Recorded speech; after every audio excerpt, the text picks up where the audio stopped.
Alright guys, finally এই দাম বাড়ার বাজারেও iQOO এমন একটা ফোন নিয়ে এসেছে যেখানে দাম অনুযায়ী একদম সঠিক জিনিসটাই দিচ্ছে।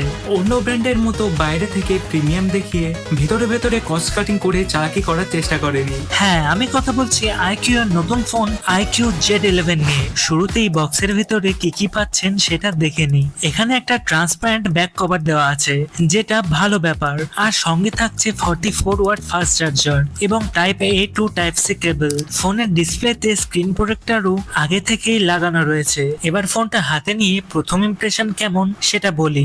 গতবারের তুলনায় ডিজাইন একেবারেই বদলে দেওয়া হয়েছে, একদম ফ্রেশ একটা লুক। ক্যামেরা লেআউটটাও এবার হরিজন্টাল করা হয়েছে, আর পাশে যে অরা লাইটের মতো শেপ দেখতে পাচ্ছেন সেখানে ফ্ল্যাশ দেওয়া হয়েছে। ফোনের ব্যাক সাইডে ম্যাট ফিনিশ থাকায় আঙুলের ছাপ পড়ে না। আর ফোনটা সাইজের দিক থেকেও একটু বড়, কারণ ভিতরে রয়েছে বিশাল 7050 mAh ব্যাটারি। তবে iQOO এখানে একটা স্মার্ট কাজ করেছে, সাইড ফ্রেম আর কর্নার গুলো একটু কার্ভ করে দিয়েছে।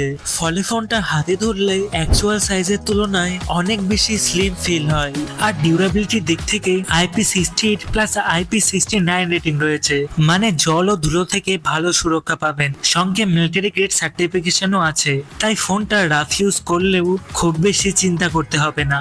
এবার ডিসপ্লেতে আসি।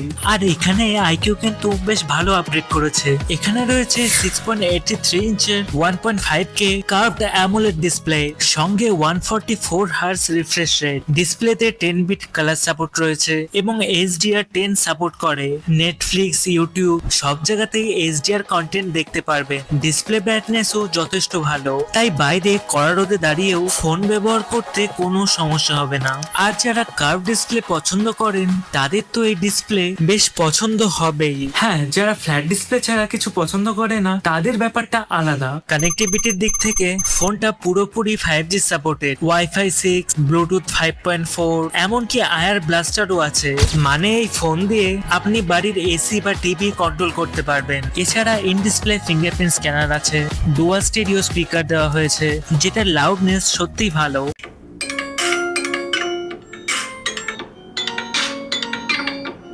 এবার আসি পারফরমেন্সের দিকে, কারণ iQOO নামটা শুনলেই পারফরমেন্সের কথা আগে মাথায় আসে। এই ফোনে ব্যবহার করা হয়েছে নতুন মিডিয়াটেক ডাইমেনসিটি 7500 টার্বো প্রসেসর, সঙ্গে LPDDR4X র্যাম আর UFS 3.1 স্টোরেজ দেওয়া হয়েছে।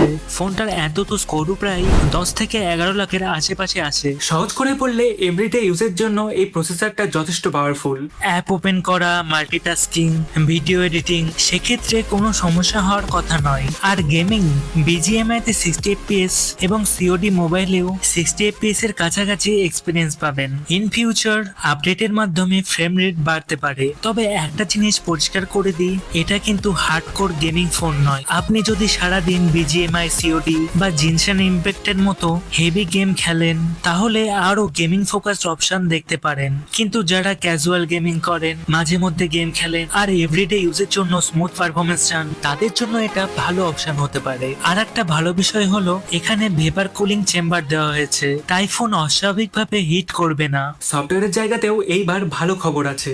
ফোনটা সরাসরি অ্যান্ড্রয়েড 16 প্লাস অরিজিন OS 6 নিয়ে এসেছে।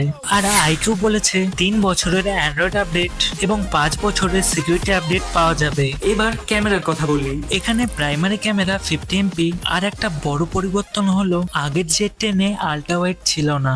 এবার iQOO আবার 8MP আল্ট্রা ওয়াইড দিয়েছে, সঙ্গে 32MP সেলফি ক্যামেরা।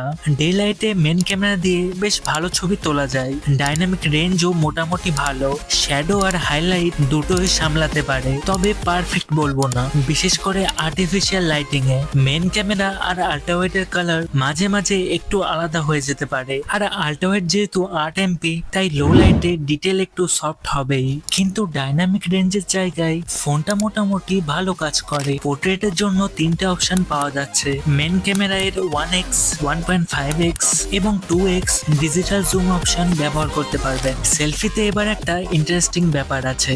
অনেক ফোন আছে স্কিন টোনকে অতিরিক্ত ব্রাইটেন আর কালারকে বেশি বুস্ট করে দেয়, এখানে সেটা খুব বেশি নেই, বরং কালার একটু মিউটেড বা ন্যাচারাল সাইডে থাকে। ওভারঅল ক্যামেরা পারফরমেন্স ডিসেন্ট, মানে সোশ্যাল মিডিয়াতে আপলোড করার মতো ছবি খুব সহজেই পাবেন। ভিডিও রেকর্ডিং এ মেন ক্যামেরা থেকে 4K 30 fps পাওয়া যাচ্ছে। 4K 60 fps নেই, তবে 1080p তে 60 fps আছে।